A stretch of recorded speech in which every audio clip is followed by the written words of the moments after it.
The Adventure of the Copper Beeches is all about a young governess, Violet Hunter, who gets a weird job offer that comes with some seriously strange conditions, like cutting her hair and wearing a specific dress. She turns to Sherlock Holmes when things at the eerie Copper Beeches estate get even weirder, with locked doors, hidden rooms, and a creepy employer who's clearly hiding something. Holmes and Watson take on the case, peeling back layers of lies and secrets to reveal the truth. It's a thrilling mix of suspense, mystery, and classic Holmesian deduction that keeps you guessing until the end. Story number 12. The Adventure of the Copper Beeches. "To the man who loves art for its own sake," remarked Sherlock Holmes, tossing aside the advertisement sheet of the Daily Telegraph, "it is frequently in its least important and lowliest manifestations that the keenest pleasure is to be derived. It is pleasant to me to observe, Watson, that you have so far grasped this truth, that in these little records of our cases which you have been good enough to draw up, and I am bound to say, occasionally to embellish, you have given prominence not so much to the many causes célèbres and sensational trials in which I have figured, but rather to those incidents which may have been trivial in themselves, but which have given room for those faculties of deduction and of logical synthesis which I have made my special province." "And yet," said I, smiling, "I cannot quite hold myself absolved from the charge of sensationalism which has been urged against my records." "You have erred, perhaps," he observed, taking up a glowing cinder with the tongs and lighting with it the long cherry-wood pipe which was wont to replace his clay when he was in a disputatious rather than a meditative mood. "You have erred, perhaps, in attempting to put colour and life into each of your statements, instead of confining yourself to the task of placing upon record that severe reasoning from cause to effect, which is really the only notable feature about the thing." "It seems to me that I have done you full justice in the matter," I remarked with some coldness, for I was repelled by the egotism which I had more than once observed to be a strong factor in my friend's singular character. "No, it is not selfishness or conceit," said he, answering, as was his wont, my thoughts rather than my words. "If I claim full justice for my art, it is because it is an impersonal thing, a thing beyond myself. Crime is common, logic is rare. Therefore it is upon the logic rather than upon the crime that you should dwell. You have degraded what should have been a course of lectures into a series of tales." It was a cold morning of the early spring, and we sat after breakfast on either side of a cheery fire in the old room at Baker Street. A thick fog rolled down between the lines of dun-coloured houses, and the opposing windows loomed like dark, shapeless blurs through the heavy yellow wreaths. Our gas was lit and shone on the white cloth and glimmer of china and metal, for the table had not been cleared yet. Sherlock Holmes had been silent all the morning, dipping continuously into the advertisement columns of a succession of papers, until at last, having apparently given up his search, he had emerged in no very sweet temper to lecture me upon my literary shortcomings. "At the same time," he remarked after a pause, during which he had sat puffing at his long pipe and gazing down into the fire, "you can hardly be open to a charge of sensationalism, for out of these cases which you have been so kind as to interest yourself in, a fair proportion do not treat of crime in its legal sense at all. The small matter in which I endeavoured to help the King of Bohemia, the singular experience of Miss Mary Sutherland, the problem connected with the man with the twisted lip, and the incident of the noble bachelor, were all matters which are outside the pale of the law. But in avoiding the sensational, I fear that you may have bordered on the trivial." "The end may have been so," I answered, "but the methods I hold to have been novel and of interest." "Pshaw, my dear fellow, what do the public, the great unobservant public, who could hardly tell a weaver by his tooth or a compositor by his left thumb, care about the finer shades of analysis and deduction? But indeed, If you are trivial, I cannot blame you, for the days of the great cases are past. Man, or at least criminal man, has lost all enterprise and originality. As to my own little practice, it seems to be degenerating into an agency for recovering lost lead pencils and giving advice to young ladies from boarding schools. I think that I have touched bottom at last, however. This note I had this morning marks my 0 point, I fancy. Read it." He tossed a crumpled letter across to me. It was dated from Montague Place upon the preceding evening, and ran thus: "Dear Mr. Holmes, I am very anxious to consult you as to whether I should or should not accept a situation which has been offered to me as governess. I shall call at 10:30 to-morrow, if I do not inconvenience you. Yours faithfully, Violet Hunter." "Do you know the young lady?" I asked. "Not I." "It is 10:30 now." "Yes, and I have no doubt that is her ring." "It may turn out to be of more interest than you think. You remember that the affair of the blue carbuncle, which appeared to be a mere whim at first, developed into a serious investigation. It may be so in this case also." "Well, let's hope so. But our doubts will very soon be solved, for here, unless I am much mistaken, is the person in question." As he spoke, the door opened, and a young lady entered the room. She was plainly but neatly dressed, with a bright, quick face, freckled like a plover's egg, and with the brisk manner of a woman who has had her own way to make in the world. "You will excuse me for troubling you, I am sure," said she, as my companion rose to greet her. "But I have had a very strange experience, and as I have no parents or relations of any sort from whom I could ask advice, I thought that perhaps you would be kind enough to tell me what I should do." "Pray take a seat, Miss Hunter. I shall be happy to do anything that I can to serve you." I could see that Holmes was favourably impressed by the manner and the speech of his new client. He looked her over in his searching fashion, and then composed himself, with his lids drooping and his finger-tips together, to listen to her story.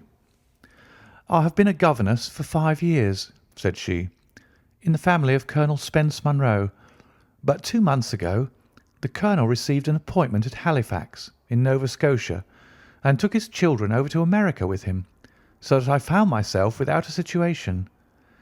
I advertised and I answered advertisements, but without success. At last the little money which I had saved began to run short, and I was at my wits' end as to what I should do.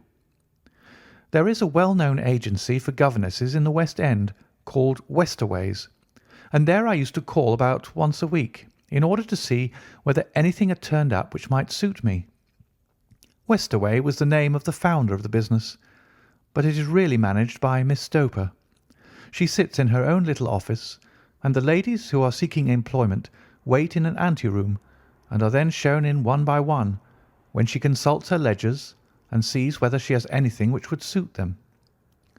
Well, when I called last week, I was shown into the little office as usual, but I found that Miss Stoper was not alone. A prodigiously stout man, with a very smiling face and a great heavy chin which rolled down in fold upon fold over his throat, sat at her elbow with a pair of glasses on his nose, looking very earnestly at the ladies who entered. As I came in, he gave quite a jump in his chair and turned quickly to Miss Stoper. "That will do," said he. "I could not ask for anything better. Capital! Capital!" He seemed quite enthusiastic, and rubbed his hands together in the most genial fashion. He was such a comfortable-looking man that it was quite a pleasure to look at him. "You are looking for a situation, miss?" he asked. "Yes, sir." "As governess?" "Yes, sir." "And what salary do you wish?" "I had £4 a month in my last place with Colonel Spence Munro." "Oh, tut, tut! Sweating, rank sweating!" he cried, throwing his fat hands out into the air like a man who is in a boiling passion. "How could anyone offer so pitiful a sum to a lady with such attractions and accomplishments?" "My accomplishments, sir, may be less than you imagine," said I.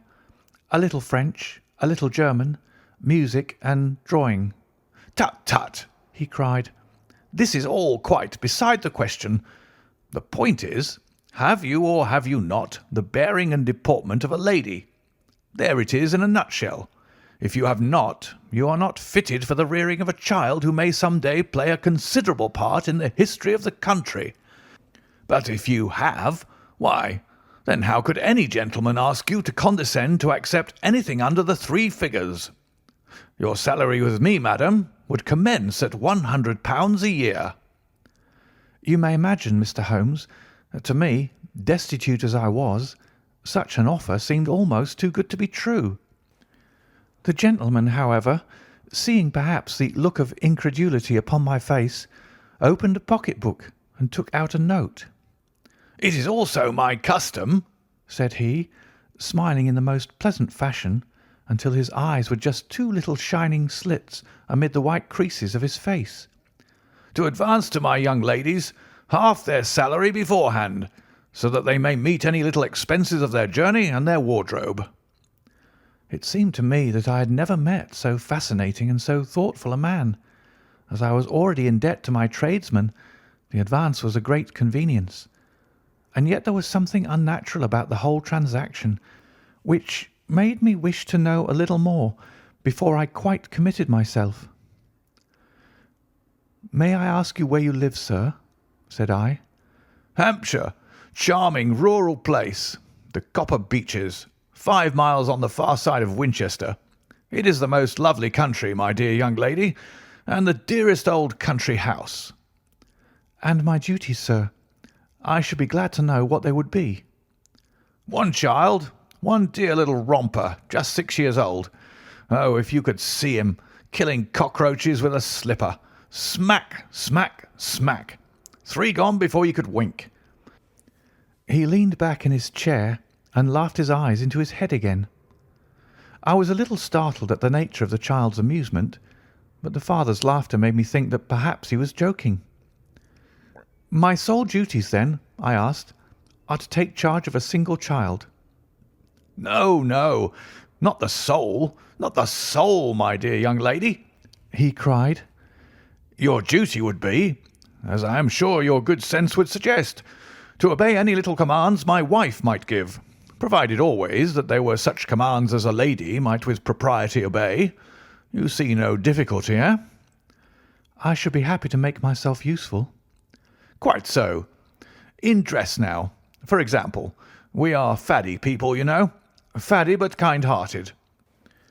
If you were asked to wear any dress which we might give you, you would not object to our little whim, eh?" "No," said I, considerably astonished at his words. "Or to sit here or sit there, that would not be offensive to you?" "Oh, no." "Or to cut your hair quite short before you come to us?" I could hardly believe my ears. As you may observe, Mr. Holmes, my hair is somewhat luxuriant, and of a rather peculiar tint of chestnut. It has been considered artistic. I could not dream of sacrificing it in this off-hand fashion. "I am afraid that this is quite impossible," said I. He had been watching me eagerly out of his small eyes, and I could see a shadow pass over his face as I spoke. "I am afraid that it is quite essential," said he. "It is a little fancy of my wife's, and ladies' fancies, you know, madam. Ladies' fancies must be consulted. And so you won't cut your hair?" "No, sir, I really could not," I answered firmly. "Oh, well, very well then. That quite settles the matter. It is a pity, because in other respects you would really have done very nicely. In that case, Miss Stoper, I had best inspect a few more of your young ladies." The manageress had sat all this while busy with her papers, without a word to either of us, but she glanced at me now with so much annoyance upon her face that I could not help suspecting that she had lost a handsome commission through my refusal. "Do you desire your name to be kept upon the books?" she asked. "If you please, Miss Stoper." "Well, really, it seems rather useless, since you refuse the most excellent offers in this fashion," said she sharply. "You can hardly expect us to exert ourselves to find another such opening for you. Good day to you, Miss Hunter." She struck a gong upon the table, and I was shown out by the page.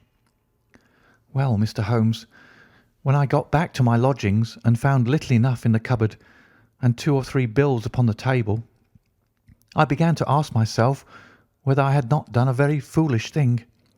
After all, if these people had strange fads and expected obedience on the most extraordinary matters, they were at least ready to pay for their eccentricity. Very few governesses in England are getting £100 a year. Besides, what use was my hair to me? Many people are improved by wearing it short, and perhaps I should be among the number. Next day I was inclined to think that I had made a mistake, and by the day after I was sure of it. I had almost overcome my pride so far as to go back to the agency and inquire whether the place was still open, when I received this letter from the gentleman himself. I have it here, and I will read it to you. The Copper Beeches, near Winchester. Dear Miss Hunter, Miss Stoper has very kindly given me your address, and I write from here to ask you whether you have reconsidered your decision. My wife is very anxious that you should come, for she has been much attracted by my description of you. We are willing to give £30 a quarter, or £120 a year, so as to recompense you for any little inconvenience which our fads may cause you. They are not very exacting after all. My wife is fond of a particular shade of electric blue, and would like you to wear such a dress indoors in the morning. You need not, however, go to the expense of purchasing one, as we have one belonging to my dear daughter Alice, now in Philadelphia, which would, I should think, fit you very well. Then, as to sitting here or there, or amusing yourself in any manner indicated, that need cause you no inconvenience. As regards your hair, it is no doubt a pity, especially as I could not help remarking its beauty during our short interview, but I am afraid that I must remain firm upon this point, and I only hope that the increased salary may recompense you for the loss. Your duties, as far as the child is concerned, are very light. Now do try to come, and I shall meet you with the dog-cart at Winchester. Let me know your train. Yours faithfully, Jeffro Rucastle. That is the letter which I have just received, Mr. Holmes, and my mind is made up that I will accept it. I thought, however, that before taking the final step, I should like to submit the whole matter to your consideration. Well, Miss Hunter, if your mind is made up, that settles the question, said Holmes, smiling. But you would not advise me to refuse? I confess that it is not the situation which I should like to see a sister of mine apply for. What is the meaning of it all, Mr. Holmes? I have no data. I cannot tell. Perhaps you have yourself formed some opinion. Well, there seems to me to be only one possible solution. Mr. Rucastle seemed to be very kind, good-natured man. Is it not possible that his wife is a lunatic, that he desires to keep the matter quiet for fear she should be taken to an asylum, and that he humours her fancies in every way in order to prevent an outbreak? That is a possible solution. In fact, as matters stand, it is the most probable one. But in any case it does not seem to be a nice household for a young lady. But the money, Mr. Holmes, the money. Well, yes, of course, the pay is good. Too good. That is what makes me uneasy. Why should they give you £120 a year when they could have their pick for £40? There must be some strong reason behind. I thought that if I told you the circumstances, you would understand afterwards if I wanted your help. I should feel so much stronger if I felt that you were at the back of me. Oh, you may carry that feeling away with you. I assure you that your little problem promises to be the most interesting which has come my way for some months. There is something distinctly novel about some of the features. If you should find yourself in doubt or in danger— Danger? What danger do you foresee? Holmes shook his head gravely. It would cease to be a danger if we could define it, said he. But at any time, day or night, a telegram would bring me down to your help. That is enough. She rose briskly from her chair with the anxiety all swept from her face. "I shall go down to Hampshire quite easy in my mind now. I shall write to Mr. Rucastle at once, sacrifice my poor hair to-night, and start for Winchester to-morrow." With a few grateful words to Holmes, she bade us both good night and bustled off upon her way. "At least," said I, as we heard her quick, firm steps descending the stairs, "she seems to be a young lady who's very well able to take care of herself." "And she would need to be," said Holmes gravely. "I am much mistaken if we do not hear from her before many days are past." It was not very long before my friend's prediction was fulfilled. A fortnight went by, during which I frequently found my thoughts turning in her direction, and wondering what strange side alley of human experience this lonely woman had strayed into. The unusual salary, the curious conditions, the light duties, all pointed to something abnormal, though whether a fad or a plot, or whether the man were a philanthropist or a villain, it was quite beyond my powers to determine. As to Holmes, I observed that he sat frequently for half an hour on end with knitted brows and an abstracted air. But he swept the matter away with a wave of his hand when I mentioned it. "Data! Data! Data!" he cried impatiently. "I can't make bricks without clay." And yet he would always wind up by muttering that no sister of his should ever have accepted such a situation. The telegram which we eventually received came late one night, just as I was thinking of turning in, and Holmes was settling down to one of those all-night chemical researches which he frequently indulged in, when I would leave him stooping over a retort and a test tube at night, and find him in the same position when I came down to breakfast in the morning. He opened the yellow envelope, and then, glancing at the message, threw it across to me. "Just look up the trains in Bradshaw," said he, and turned back to his chemical studies. The summons was a brief and urgent one. "Please be at the Black Swan Hotel at Winchester at midday tomorrow," it said. "Do come. I am at my wit's end. Hunter." "Will you come up with me?" asked Holmes, glancing up. "I should wish to." "Just look it up, then." "There's a train at 9:30, said I, glancing over my Bradshaw. "It is due at Winchester at 11:30. "That will do very nicely. Then perhaps I had better postpone my analysis of the acetones, as we may need to be at our best in the morning." By 11 o'clock the next day we were well upon our way to the old English capital. Holmes had been buried in the morning papers all the way down, but after we had passed the Hampshire border he threw them down and began to admire the scenery. It was an ideal spring day, a light blue sky, flecked with little fleecy white clouds drifting across from west to east. The sun was shining very brightly, and yet there was an exhilarating nip in the air which set an edge to a man's energy.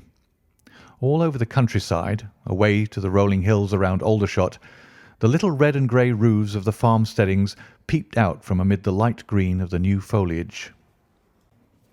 "Are they not fresh and beautiful?" I cried with all the enthusiasm of a man fresh from the fogs of Baker Street. But Holmes shook his head gravely. "Do you know, Watson," said he, "that it is one of the curses of a mind with a turn like mine that I must look at everything with reference to my own special subject. You look at these scattered houses, and you are impressed by their beauty. I look at them, and the only thought which comes to me is a feeling of their isolation and of the impunity with which crime may be committed there." "Good heavens!" I cried. "Who would associate crime with these dear old homesteads?" "They always fill me with a certain horror. It is my belief, Watson, founded upon my experience, that the lowest and vilest alleys in London do not present a more dreadful record of sin than does the smiling and beautiful countryside." "You horrify me." "But the reason is very obvious. The pressure of public opinion can do in the town what the law cannot accomplish. There is no lane so vile that the scream of a tortured child or the thud of a drunkard's blow does not beget sympathy and indignation among the neighbours, and then the whole machinery of justice is ever so close that a word of complaint can set it going, and there is but a step between the crime and the dock. But look at these lonely houses, each in its own fields, filled for the most part with poor ignorant folk who know little of the law. Think of the deeds of hellish cruelty, the hidden wickedness which may go on year in, year out in such places, and none the wiser. Had this lady who appeals to us for help gone to live in Winchester, I should never have had a fear for her. It is the 5 miles of country which makes the danger. Still, it is clear that she is not personally threatened. No, if she can come to Winchester to meet us, she can get away. Quite so. She has her freedom. What can be the matter, then? Can you suggest no explanation? I have devised 7 separate explanations, each of which would cover the facts as far as we know them. But which of these is correct can only be determined by the fresh information which we shall no doubt find waiting for us. Well, there is the tower of the cathedral, and we shall soon learn all that Miss Hunter has to tell. The Black Swan is an inn of repute in the High Street, at no distance from the station, and there we found the young lady waiting for us. She had engaged a sitting room, and our lunch awaited us upon the table. "I am so delighted that you have come," she said earnestly. "It is so very kind of you both. But indeed, I do not know what I should do. Your advice will be altogether invaluable to me." "Pray tell us what has happened to you." "I will do so, and I must be quick, for I have promised Mr. Rucastle to be back before 3. I got his leave to come into town this morning, though he little knew for what purpose." "Let us have everything in its due order." Holmes thrust his long, thin legs out towards the fire and composed himself to listen. "In the first place, I may say that I have met, on the whole, with no actual ill treatment from Mr. and Mrs. Rucastle. It is only fair to them to say that, but I cannot understand them, and I am not easy in my mind about them." "What can you not understand?" "Their reasons for their conduct. But you shall have it all just as it occurred. When I came down, Mr. Rucastle met me here and drove me in his dog-cart to the Copper Beeches. It is, as he said, beautifully situated, but it is not beautiful in itself, for it is a large square block of a house, whitewashed, but all stained and streaked with damp and bad weather. There are grounds round it, woods on 3 sides, and on the 4th a field which slopes down to the Southampton high road, which curves past about 100 yards from the front door. This ground in front belongs to the house, but the woods all round are part of Lord Southerton's preserves. A clump of copper beeches immediately in front of the hall door has given its name to the place. I was driven over by my employer, who was as amiable as ever, and was introduced by him that evening to his wife and the child.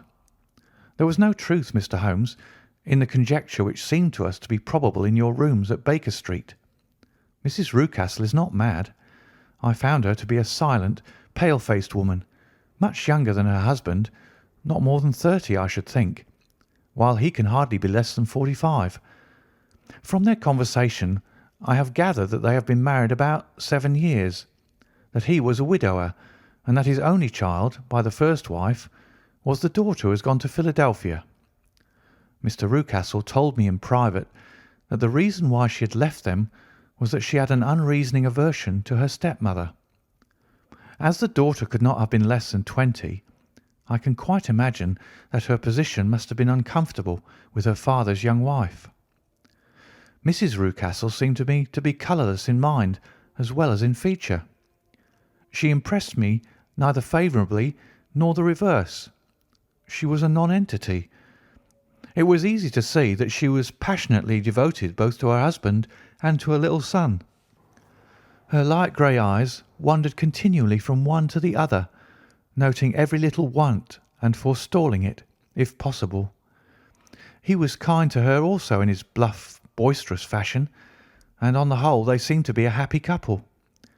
And yet she had some secret sorrow, this woman. She would often be lost in deep thought, with the saddest look upon her face. More than once I've surprised her in tears. I have thought sometimes that it was the disposition of her child which weighed upon her mind, for I have never met so utterly spoiled and so ill-natured a little creature. He is small for his age, with a head which is quite disproportionately large. His whole life appears to be spent in an alternation between savage fits of passion and gloomy intervals of sulking. Giving pain to any creature weaker than himself seems to be his one idea of amusement, and he shows quite remarkable talent in planning the capture of mice, little birds, and insects. But I would rather not talk about the creature, Mr. Holmes, and indeed he has little to do with my story." "I am glad of all details," remarked my friend, "whether they seem to you to be relevant or not." "I shall try not to miss anything of importance.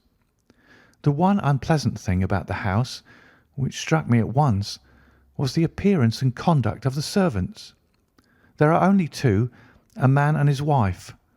Toller, for that is his name, is a rough, uncouth man with grizzled hair and whiskers, and a perpetual smell of drink.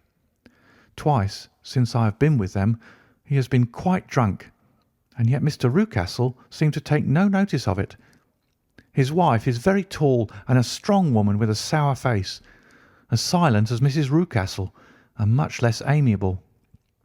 They are a most unpleasant couple, but fortunately I spend most of my time in the nursery and my own room, which are next to each other in one corner of the building. For 2 days after my arrival at the Copper Beeches, my life was very quiet. On the third, Mrs. Rucastle came down just after breakfast and whispered something to her husband. "Oh, yes," said he, turning to me. "We are very much obliged to you, Miss Hunter, for falling in with our whim so far as to cut your hair. I assure you that it has not detracted in the tiniest iota from your appearance. We shall now see how the electric blue dress will become you. You will find it laid out upon the bed in your room, and if you would be so good as to put it on, we should both be extremely obliged." The dress which I found waiting for me was of a peculiar shade of blue. It was of excellent material, a sort of beige, but it bore unmistakable signs of having been worn before. It could not have been a better fit if I had been measured for it. Both Mr. and Mrs. Rucastle expressed a delight at the look of it, which seemed quite exaggerated in its vehemence. They were waiting for me in the drawing-room, which is a very large room stretching along the entire front of the house, with 3 long windows reaching down to the floor. A chair had been placed close to the central window, with its back turned towards it. In this I was asked to sit, and then Mr. Rucastle, walking up and down on the other side of the room, began to tell me a series of the funniest stories that I have ever listened to. You cannot imagine how comical he was, and I laughed until I was quite weary. Mrs. Rucastle, however, who has evidently no sense of humour, never so much as smiled, but sat with her hands in her lap and a sad, anxious look upon her face. After an hour or so, Mr. Rucastle suddenly remarked that it was time to commence the duties of the day, and that I might change my dress and go to little Edward in the nursery. 2 days later, this same performance was gone through under exactly similar circumstances. Again I changed my dress, again I sat in the window, and again I laughed very heartily at the funny stories of which my employer had an immense repertoire, and which he told inimitably. Then he handed me a yellow-backed novel, and moving my chair a little sideways, that my own shadow might not fall upon the page, he begged me to read aloud to him. I read for about 10 minutes, beginning in the heart of a chapter, and then suddenly, in the middle of a sentence, he ordered me to cease and to change my dress. You can easily imagine, Mr. Holmes, how curious I became as to what the meaning of this extraordinary performance could possibly be. They were always very careful, I observed, to turn my face away from the window, so that I became consumed with the desire to see what was going on behind my back. At first it seemed to be impossible, but I soon devised a means. My hand mirror had been broken, So a happy thought seized me, and I concealed a piece of the glass in my handkerchief. On the next occasion, in the midst of my laughter, I put my handkerchief up to my eyes and was able to, with a little management, to see all that there was behind me. I confess that I was disappointed. There was nothing. At least, that was my first impression. At the second glance, however, I perceived that there was a man standing in the Southampton Road, a small bearded man in a grey suit, who seemed to be looking in my direction. The road is an important highway, and there are usually people there. This man, however, was leaning against the railings which bordered our field, and was looking earnestly up. I lowered my handkerchief and glanced at Mrs. Rucastle to find her eyes fixed upon me with a most searching gaze. She said nothing, but I am convinced that she had divined that I had a mirror in my hand and had seen what was behind me. She rose at once. "Jeffro," said she, "there is an impertinent fellow upon the road there who stares up at Miss Hunter." "No friend of yours, Miss Hunter?" he asked. "No, I know no one in these parts." "Dear me, how very impertinent. Kindly turn round and motion to him to go away." "Surely it would be better to take no notice." "No, no, we should have him loitering here always. Kindly turn round and wave him away like that." I did as I was told, and at the same instant Mrs. Rucastle drew down the blind. That was a week ago, and from that time I have not sat again in the window, nor have I worn the blue dress, nor seen the man in the road. "Pray continue," said Holmes. "Your narrative promises to be a most interesting one."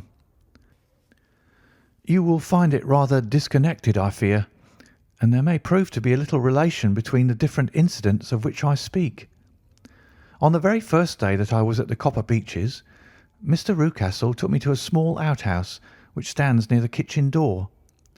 As we approached it, I heard the sharp rattling of a chain and the sound as of a large animal moving about. "Look in here," said Mr. Rucastle, showing me a slit between two planks. "Is he not a beauty?" I looked through and was conscious of two glowing eyes and of a vague figure huddled up in the darkness. "Don't be frightened," said my employer, laughing at the start which I had given. "It's only Carlo, my mastiff. I call him mine, but really old Toller, my groom, is the only man who can do anything with him. We feed him once a day, and not too much then, so that he's always as keen as mustard. Toller lets him loose every night, and God help the trespasser whom he lays his fangs upon. For goodness' sake, don't you ever on any pretext set your foot over the threshold at night, for it's as much as your life is worth." The warning was no idle one, for 2 nights later I happened to look out of my bedroom window about 2 o'clock in the morning. It was a beautiful moonlight night, and the lawn in front of the house was silvered over and almost as bright as day.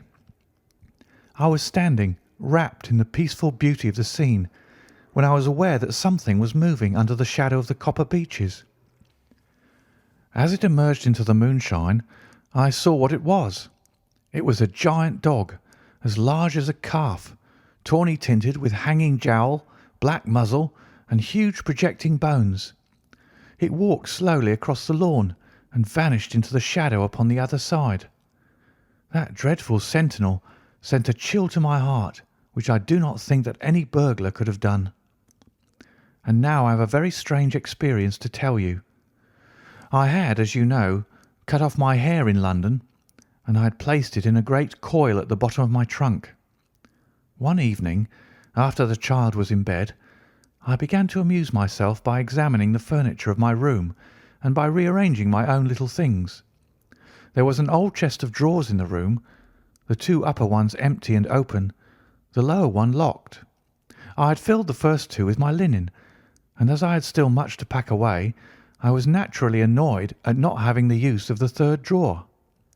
It struck me that it might have been fastened by a mere oversight, so I took out my bunch of keys and tried to open it. The very first key fitted to perfection, and I drew the drawer open. There was only one thing in it, but I am sure that you would never guess what it was. It was my coil of hair. I took it up and examined it. It was of the same peculiar tint and the same thickness. But then the impossibility of the thing obtruded itself upon me. How could my hair have been locked in the drawer? With trembling hands I undid my trunk, turned out the contents, and drew from the bottom my own hair. I laid the two tresses together, and I assure you that they were identical. Was it not extraordinary? Puzzle as I would, I could make nothing at all of what it meant. I returned the strange hair to the drawer, and I said nothing of the matter to the Rucastles, as I felt that I had put myself in the wrong by opening a drawer which they had locked. I am naturally observant, as you may have remarked, Mr. Holmes, and I soon had a pretty good plan of the whole house in my head. There was one wing, however, which appeared not to be inhabited at all.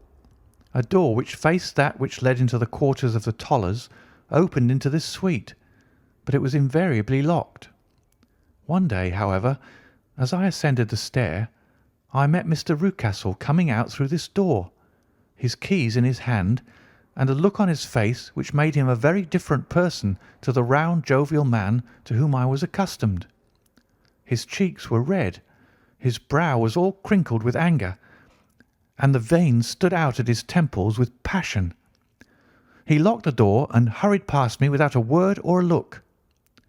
This aroused my curiosity, so when I went out for a walk in the grounds with my charge, I strolled round to the side from which I could see the windows of this part of the house. There were 4 of them in a row, 3 of which were simply dirty, while the 4th was shuttered up. They were evidently all deserted. As I strolled up and down, glancing at them occasionally, Mr. Rucastle came out to me, looking as merry and jovial as ever. "Ah," said he, "you must not think me rude if I pass you without a word, my dear young lady. I was preoccupied with business matters." I assured him that I was not offended. "By the way," said I, "you seem to have quite a suite of spare rooms up there, and one of them has the shutters up." He looked surprised and, as it seemed to me, a little startled at my remark. "Photography is one of my hobbies," said he. "I have made my dark room up there. But, dear me, what an observant young lady we have come upon. Who would have believed it? Who would have ever believed it?"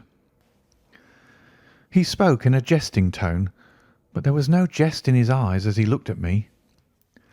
I read suspicion there and annoyance, but no jest. Well, Mr. Holmes, from the moment that I understood that there was something about that suite of rooms which I was not to know, I was all on fire to go over them. It was not mere curiosity, though I have my share of that. It was more a feeling of duty, a feeling that some good might come from my penetrating to this place. They talk of woman's instinct. Perhaps it was woman's instinct which gave me that feeling. At any rate, it was there, and I was keenly on the lookout for any chance to pass the forbidden door. It was only yesterday that the chance came. I may tell you that besides Mr. Rucastle, both Toller and his wife find something to do in these deserted rooms, and I once saw him carrying a large black linen bag with him through the door. Recently he has been drinking hard, and yesterday evening he was very drunk, and when I came upstairs there was the key in the door. I have no doubt at all that he had left it there. Mr. and Mrs. Rucastle were both downstairs, and the child was with them, so that I had an admirable opportunity. I turned the key gently in the lock, opened the door, and slipped through. There was a little passage in front of me, unpapered and uncarpeted, which turned at a right angle at the farther end. Round this corner were 3 doors in a line, the first and third of which were open. They each led into an empty room, dusty and cheerless, with 2 windows in the one and one in the other, so thick with dirt that the evening light glimmered dimly through them. The centre door was closed, and across the outside of it had been fastened one of the broad bars of an iron bed, padlocked at one end to a ring in the wall, and fastened at the other with stout cord. The door itself was locked as well, and the key was not there. This barricaded door corresponded clearly with the shuttered window outside, and yet I could see by the glimmer from beneath it that the room was not in darkness. Evidently there was a skylight which let in light from above. As I stood in the passage, gazing at the sinister door and wondering what secret it might veil, I suddenly heard the sound of steps within the room and saw a shadow pass backward and forward against the little slit of dim light which shone out from under the door. A mad, unreasoning terror rose up in me at the sight, Mr. Holmes. My overstrung nerves failed me suddenly, and I turned and ran as though some dreadful hand were behind me, clutching at the skirt of my dress. I rushed down the passage, through the door, and straight into the arms of Mr. Rucastle, who was waiting outside. "So," said he, smiling, "it was you, then. I thought that it must be when I saw the door open." "Oh, I'm so frightened," I panted. My dear young lady, my dear young lady. And what has frightened you, my dear young lady?" But his voice was just a little too coaxing. He overdid it. I was keenly on my guard against him. "I was foolish enough to go into the empty wing," I answered, "but it is so lonely and eerie in this dim light that I was frightened and ran out again. Oh, it is so dreadfully still in there." "Only that?" said he, looking at me keenly. "Why, what did you think?" I asked. "Why, do you think that I locked the door?" "I am sure that I do not know." "It is to keep people out who have no business there, do you see?" He was still smiling in that most amiable manner. "I am sure if I had known—" "Well, then, you know now. And if you ever put your foot over that threshold again—" Here in an instant the smile hardened into a grin of rage, and he glared down at me with the face of a demon. "I'll throw you to the mastiff." I was so terrified that I do not know what I did. I suppose that I must have rushed past him into my room. I remember nothing until I found myself lying on my bed, trembling all over. Then I thought of you, Mr. Holmes. I could not live there longer without some advice. I was frightened of the house, of the man, of the woman, of the servants, even of the child. They were all horrible to me. If I could only bring you down, all would be well. Of course, I might have fled from the house, but my curiosity was almost as strong as my fears. My mind was soon made up. I would send you a wire.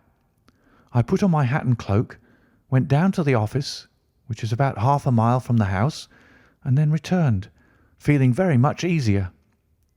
A horrible doubt came into my mind as I approached the door, lest the dog might be loose. But I remembered that Toller had drunk himself into a state of insensibility that evening, and I knew that he was the only one in the household who had any influence with the savage creature, or who would venture to set him free. I slipped in safety, and lay awake half the night in my joy at the thought of seeing you. I had no difficulty in getting leave to come into Winchester this morning, but I must be back before 3 o'clock, for Mr. and Mrs. Rucastle are going on a visit, and will be away all the evening, so that I must look after the child. Now, I have told you all my adventures, Mr. Holmes, and I should be very glad if you could tell me what it all means, and above all, what I should do." Holmes and I had listened spellbound to this extraordinary story. My friend rose now and paced up and down the room, his hands in his pockets and an expression of the most profound gravity upon his face. "Is Toller still drunk?" he asked. "Yes. I heard his wife tell Mrs. Rucastle that she could do nothing with him." "That is well. And the Rucastles go out tonight?" "Yes." "Is there a cellar with a good strong lock?" "Yes, the wine cellar." "You seem to me to have acted all through this matter like a very brave and sensible girl, Miss Hunter.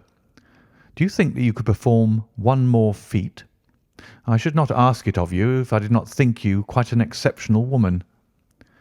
"I will try. What is it?" We shall be at the Copper Beeches by 7 o'clock, my friend and I. The Rucastles will be gone by that time, and Toller will, we hope, be incapable. There only remains Mrs. Toller, who might give the alarm.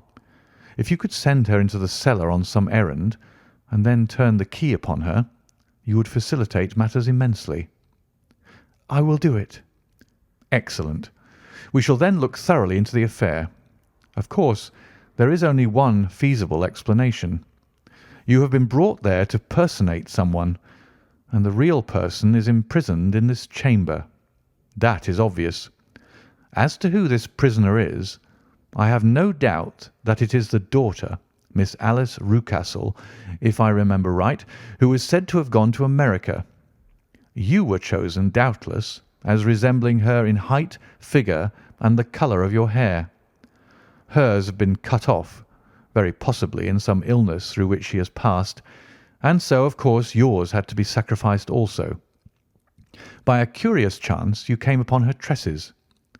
The man in the road was undoubtedly some friend of hers, possibly her fiancé, and no doubt as you wore the girl's dress and were so like her, he was convinced from your laughter, whenever he saw you, and afterwards from your gesture, that Miss Rucastle was perfectly happy, and that she no longer desired his attentions. The dog is let loose at night to prevent him from endeavouring to communicate with her. So much is fairly clear. The most serious point in this case is the disposition of the child." "What on earth has that to do with it?" I ejaculated. "My dear Watson, you, as a medical man, are continually gaining light as to the tendencies of a child by the study of the parents. Don't you see that the converse is equally valid? I have frequently gained my first real insight into the character of parents by studying their children. This child's disposition is abnormally cruel, merely for cruelty's sake, and whether he derives this from his smiling father, as I should suspect, or from his mother, it bodes evil for the poor girl who is in their power." "I am sure that you are right, Mr. Holmes," cried our client. "A thousand things come back to me which make me certain that you have hit it. Oh, let us lose not an instant in bringing help to this poor creature." "We must be circumspect, for we are dealing with a very cunning man. We can do nothing until 7 o'clock.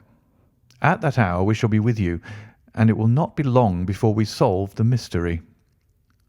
We were as good as our word, for it was just 7 when we reached the Copper Beeches, having put up our trap at a wayside public house. The group of trees, with their dark leaves shining like burnished metal in the light of the setting sun, were sufficient to mark the house, even had Miss Hunter not been standing smiling on the doorstep. "Have you managed it?" asked Holmes. A loud thudding noise came from somewhere downstairs. "That is Mrs. Toller in the cellar," said she. "Her husband lies snoring on the kitchen rug. Here are his keys, which are the duplicates of Mr. Rucastle's." "You have done well indeed," cried Holmes with enthusiasm. "Now lead the way, and we shall soon see the end of this black business." We passed up the stair, unlocked the door, followed on down a passage, and found ourselves in front of the barricade which Miss Hunter had described. Holmes cut the cord and removed the transverse bar. Then he tried the various keys in the lock, but without success. No sound came from within, and at the silence Holmes' face clouded over. "I trust that we are not too late," said he. "I think, Miss Hunter, that we had better go in without you. Now, Watson, put your shoulder to it, and we shall see whether we cannot make our way in." It was an old rickety door, and gave at once before our united strength. Together we rushed into the room. It was empty. There was no furniture save a little pallet bed, a small table, and a basketful of linen. The skylight above was open, and the prisoner gone. "There has been some villainy here," said Holmes. "This beauty has guessed Miss Hunter's intentions and has carried his victim off." "But how?" "Through the skylight. We shall soon see how he managed it. He swung himself up onto the roof. Ah, yes," he cried. "Here's the end of a long light ladder against the eaves. That is how he did it." "But it is impossible," said Miss Hunter. "The ladder was not there when the Rucastles went away." "He has come back and done it. I tell you that he is a clever and dangerous man. I should not be very much surprised if this were he whose step I hear now upon the stair. I think, Watson, that it would be as well for you to have your pistol ready." The words were hardly out of his mouth before a man appeared at the door of the room, a very fat and burly man with a heavy stick in his hand. Miss Hunter screamed and shrunk against the wall at the sight of him, but Sherlock Holmes sprang forward and confronted him. "You villain," said he, "where's your daughter?" The fat man cast his eyes around and then up at the open skylight. "It is for me to ask you that," he shrieked. "You thieves! Spies and thieves! I have caught you, have I? You're in my power. I'll serve you." He turned and clattered down the stairs as hard as he could go. "He's gone for the dog," cried Miss Hunter. "I have my revolver," said I. "Better close the front door," cried Holmes, and we all rushed down the stairs together. We had hardly reached the hall when we heard the baying of a hound, and then a scream of agony with a horrible worrying sound which it was dreadful to listen to. An elderly man with a red face and shaking limbs came staggering out at a side door. "My God!" he cried. "Someone has loosed the dog. It's not been fed for 2 days. Quick, quick, or it'll be too late." Holmes and I rushed out and round the angle of the house, with Toller hurrying behind us. There was the huge famished brute, its black muzzle buried in Rucastle's throat, while he writhed and screamed upon the ground. Running up, I blew its brains out, and it fell over with its keen white teeth still meeting in the great creases of his neck. With much labour we separated them and carried him, living but horribly mangled, into the house. We laid him upon the drawing-room sofa, and having dispatched the sober Toller to bear the news to his wife, I did what I could to relieve his pain. We were all assembled round him when the door opened and a tall, gaunt woman entered the room. "Mrs. Toller!" cried Miss Hunter. "Yes, miss. Mr. Rucastle let me out when he came back before he went up to you." "Ah, miss, it is a pity you didn't let me know what you were planning, for I would have told you that your pains were wasted." "Ha!" said Holmes, looking keenly at her. "It is clear that Mrs. Toller knows more about this matter than anyone else." "Yes, sir, I do, and I'm ready enough to tell what I know." "Then pray sit down and let us hear it, for there are several points on which I must confess that I am still in the dark." "I will soon make it clear to you," said she, "and I'd have done so before now if I could have got out from my cellar. If there's police court business over this, you'll remember that I was the one that stood your friend, and that I was Miss Alice's friend too. She was never happy at home, Miss Alice wasn't, from the time that her father married again. She was slighted like and had no say in anything, but it never really became bad for her until after she met Mr. Fowler at a friend's house. As well as I could learn, Miss Alice had rights of her own by will, but she was so quiet and patient, she was, that she never said a word about them, but just left everything in Mr. Rucastle's hands. He knew he was safe with her, but when there was a chance of a husband coming forward who would ask for all that the law would give him, then her father thought it time to put a stop on it. He wanted her to sign a paper so that whether she married or not, he could use her money. When she wouldn't do it, he kept on worrying her until she got brain fever, and for 6 weeks was at death's door. Then she got better at last, all worn to a shadow, and with her beautiful hair cut off, but that didn't make no change in her young man, and he stuck to her as true as a man could be." "Ah," said Holmes, "I think that what you have been good enough to tell us makes the matter fairly clear, and that I can deduce all that remains. Mr. Rucastle, then, I presume, took to this system of imprisonment." "Yes, sir."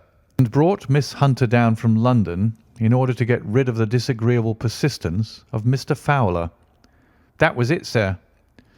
"But Mr. Fowler, being a persevering man, as a good seaman should be, blockaded the house, and having met you, succeeded by certain arguments, metallic or otherwise, in convincing you that your interests were the same as his." "Mr. Fowler was a very kind-spoken, free-handed gentleman," said Mrs. Toller serenely. "And in this way he managed that your good man should have no want of drink, and that a ladder should be ready at the moment when your master had gone out." "You have it, sir, just as it happened." "I am sure we owe you an apology, Mrs. Toller," said Holmes, "for you have certainly cleared up everything which puzzled us.